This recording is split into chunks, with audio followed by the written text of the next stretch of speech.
We saw the fuel prices going up yesterday drastically, and the explanation that was given by government is not accurate, because blaming the global oil prices is falling short of what the reality is. Because last year, for the last 1 year, the highest fuel prices we have seen were actually in June 17th of 2024.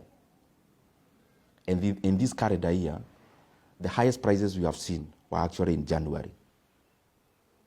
But having said that, it is important for us to know that out of what Kenyans pay at the pump in terms of fuel prices, around half of that money is in terms of taxes and levies. Over 80 shillings of what people pay for petrol prices, over 80 shillings goes into taxes and levies. And of what Kenyans pay for other products or fuel other than petrol, over 76 shillings again goes into taxes and levies. In an oil-producing country like Kenya, the only tool a government is left with is altering the levies and taxes. This is where the problem is.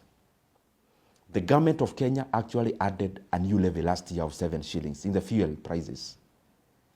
And how the government works is that time when the fuel prices are coming down, actually that's the reason why Kenyans never felt the global deceleration of the oil prices. Because it's around that time that the government introduced a secret 7 shillings in fuel levy. That is partly one of the problems why the fuel prices are going up. But the more unfortunate bit is that this year, the government has taken that 7 shillings, taken to the banks as security, and then they have taken a loan of 175 billion shillings. This money is not reflecting in the government books as a debt. And therefore, it can only pass as an illegal debt. Because whatever is not accounted for as a debt, then any other debt is illegal. There has been a lot of secrecy around securitization, because these questions, we have asked them even in Parliament, even the people in the Treasury don't seem to know. Some of the questions we are asking, how much money is the government actually borrowing? Because even the 175 is from different sources other than the official source. Secondly, what is the interest rate? Third, after 7 years, which is the period at which they are borrowing, how much will the government have paid to these banks? Fourth, is this money sovereign guaranteed? Because it seems to be nowhere in the government books. It actually also never came to Parliament for any ratification. The problem of this is that we now have the government spending money in advance. They have already collected money in advance for the next 7 years. So if Kenyans demand lower fuel prices, and you've already taken loans using the levies and taxes, how are you going to alter the pump fuel prices? Because the only tool you have is taxes and levies, and it is the one that you've already securitized. And this securitization term is another dogma that is being brought around to confuse Kenyans. It is important for the government to be prudent. It is not fair, because we want to be clapped for today. We add fuel prices. We actually go to the banks and take loans using the same levy, which in a bad day is what Kenyans will demand it gets lowered for the fuel prices at the pump to actually be managed. The other thing I want to highlight is that beyond the people in the National Treasury who are clearly engaging in an illegality of borrowing money and hiding that borrowing, even the banks that are lending money using the securitization issue, they need to answer questions to their shareholders.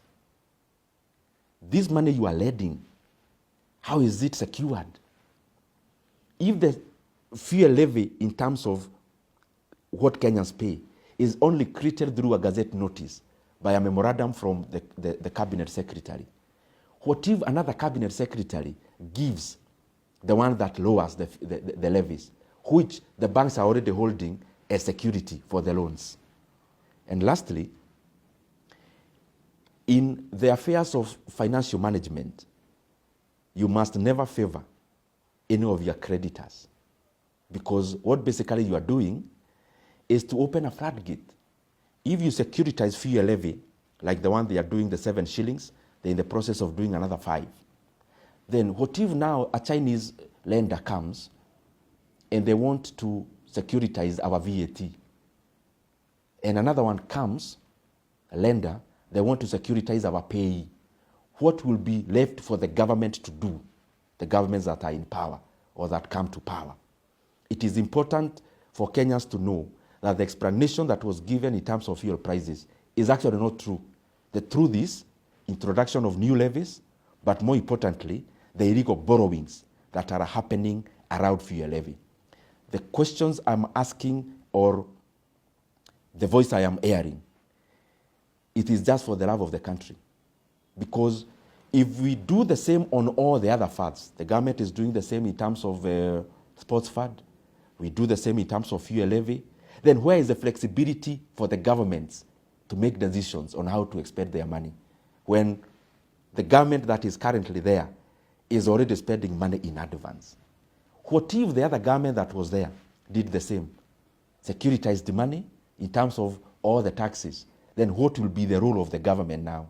Which decisions would they be making when the money is actually not available?